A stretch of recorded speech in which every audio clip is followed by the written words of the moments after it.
Hey everybody, Aaron Cowan, Sage Dynamics. This video we're going to talk about the safety rules. Safety is the most important part of shooting, but it needs to be in context. There are the 4 cardinal rules of safety. Everybody's heard them, hopefully. Everybody's aware of them, hopefully. Everybody's memorized them, hopefully. But do those rules only apply to the range, or do they apply to the range and the real world?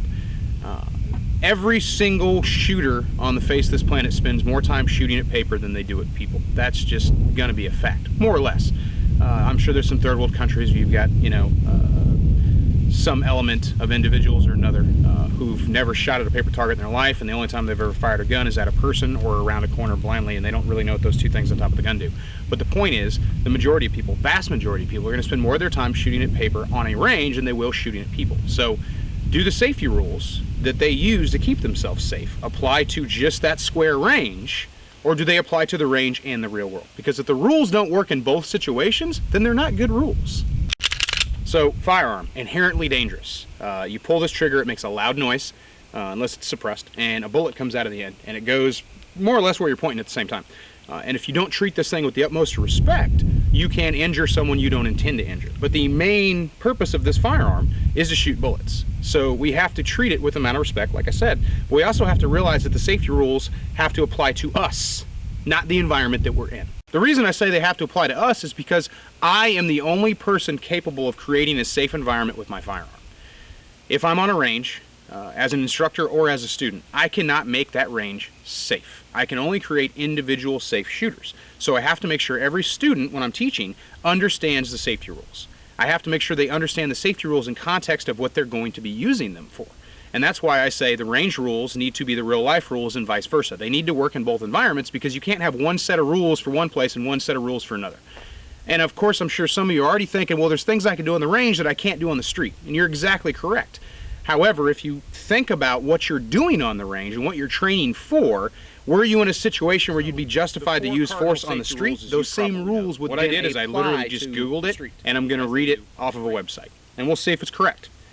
First law, we don't have to number them. Treat the firearm as if it's loaded. Treat every firearm as if it's loaded. Absolutely correct. Second rule, never point the gun at anything you're not willing to shoot or destroy. Okay. Third rule, always be sure of your target and what is behind it. Okay, awesome, awesome. And the fourth rule, keep your finger off the trigger until the sights are on the target. Now, you may have heard variations of those. I literally just picked the one that came up top on Google because that's the one that's getting the most traffic or has the best analytics. One of those. Just thinking about those 4 rules, can you think about how they might not apply to a real-world self-defense situation? Maybe? Anything come to mind? Just keep thinking about it. You got plenty of time. You still got plenty of time. Plenty of time. Now, you must have thought of something by now. So let's just go through the rules one by one and see if their context applies only to the range or if it applies to the range and the real world. So, rule number 1, treat every firearm as if it's loaded. That is awesome advice, because even if you know it's unloaded, you should still treat it as it is loaded. That's why we don't muzzle people. Except at gun shows, apparently it's okay to muzzle anybody. That's the only place where it's okay that you're always going to be 100% sure the gun's not loaded. I don't know how many times I've been to a gun show or shot show or something like that where everybody just throws rule number 1 right out the window. Why is that? You think it's just because, well, it's tough to really get a muzzle picture in here or get a sight picture in here without muzzling somebody, and since I know these guns are unloaded, I'm just going to go ahead and muzzle people with my guns. Not all of us do that. There are a lot of people, just recently at SHOT Show, saw a lot of people trying to find a way to point the gun in a safe direction. Those people were treating the firearm as if it's loaded, even though they knew that somehow the weapon had been disabled, because that's a requirement of the show and a requirement of most gun shows. Then why is it that a vast majority of people in any given gun show or any given trade show where firearms involved will muzzle the shit out of people? They're obviously throwing that rule out the window because it only applies to the range for them, or maybe the range and the real world for them, but not that specific situation. You see the problem already? Know the condition of your weapon at all times is a very good addition to rule number 1. I'm going to treat the firearms if it's loaded, but I see it in classes where a student will draw out to do a drill, and he'll do a press, and he'll get a click instead of a bang because he didn't know the condition of his weapon. So knowing the condition of your weapon goes hand in hand with treating the firearms if it's loaded. That way the rule works on the range and it works in the real world.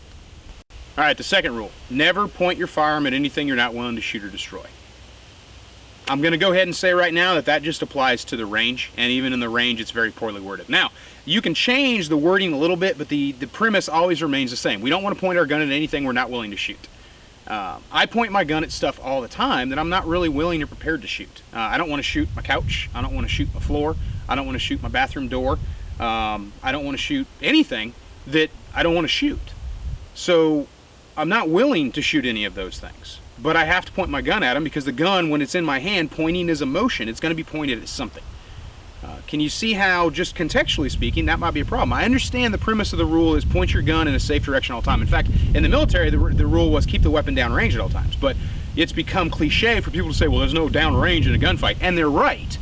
But it still doesn't fix that rule. That rule says don't point your weapon at anything you're not willing to shoot or destroy, which is something I'm going to do at all. I'm going to always point my gun at something when it's in my hand. When it's in my holster, I don't consider it pointing at anything because I'm not actually holding the gun.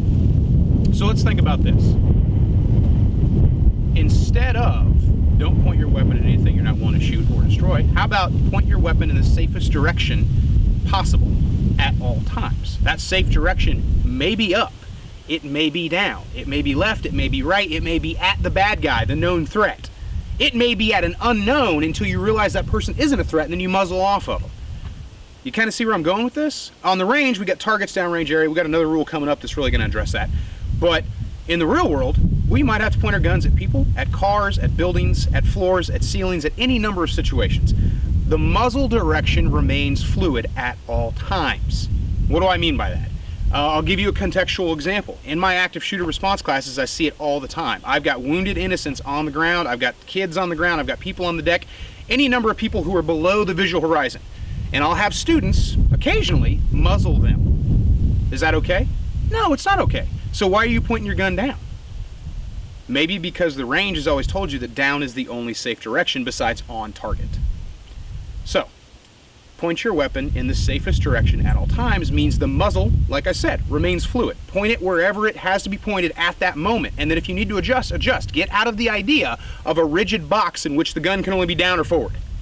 The gun does not work on wires, it's not on hinges, it's not controlled. Fluid movement. Point the gun safest direction possible. I think that's a much better rule. So the next rule, always be sure of your target and what's beyond it. This is actually a really, really good rule. What it's basically saying is you got a target, you need to be aware of what's beyond it. So if I'm shooting in a range, I've got my target, maybe it's on a hanger, maybe I'm outdoors, maybe it's on a stick or something like that, and I've got a berm behind it, or I've got a bullet trap behind it. And I know that if I shoot and it goes through that paper, because it will, it's a safe direction to shoot. But in the real world, it's not a target, it's a threat, or it's a human being, however you want to word it. I just don't use the word target. I don't really like the word target for that context. There may be people beyond them. So that's why that rule exists. It has nothing to do so much as far as the real world is concerned with a berm or a bullet trap. It's saying, hey, if I have to shoot this guy and the bullet passes through his body or I miss to the left or a little bit to the right, is my bullet, does it have a high likelihood of striking an innocent person or something that doesn't react well to gunfire? I think anyone can agree that it's very possible for bullets to do what bullets are designed to do, and that's go into and through things. So when you're thinking about what's beyond my target, you actually have to visualize the situation in which you're in a crowded situation. Maybe it's a crowded room, maybe it's a parking garage, people moving back and forth, maybe it's a mall, maybe it's a bus station, maybe it's a movie ticket line, maybe it's a movie theater. All of these situations in which the backdrop changes constantly. You think about a movie theater. If you had to shoot up into the stadium seating at a bad guy, and people just started suddenly standing up in front of and behind your threat, does that mean you need to reinforce that idea of what's beyond your target? Absolutely. It's nice to just be able to look downrange and be like, yeah, the berm's still there, nothing behind it, no big deal. But that's square range thinking.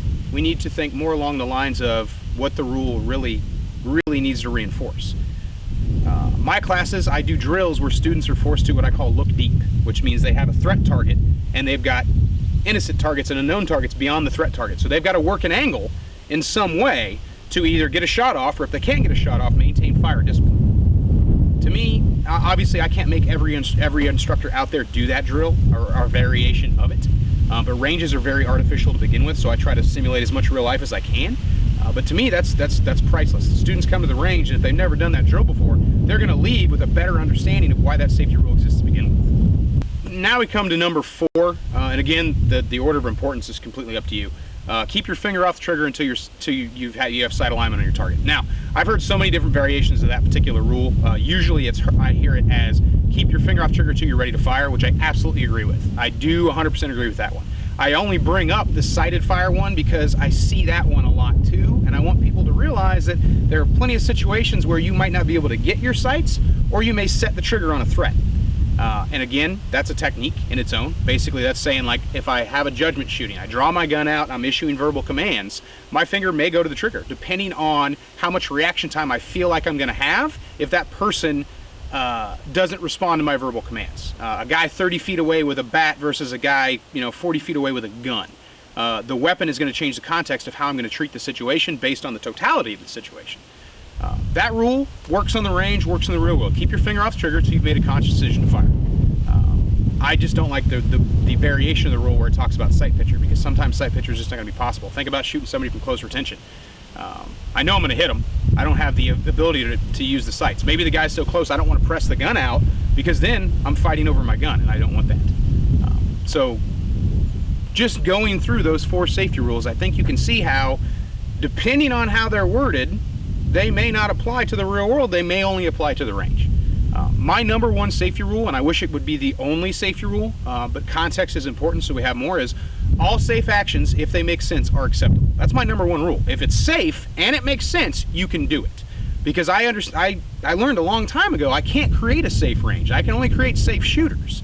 So I have to instill a small amount of trust right at the beginning in my students and in other shooters that I'm going to work around, that they're going to have a basic understanding of where the gun can be safe and where it can't be safe, and where it can be pointed and where it can't be pointed.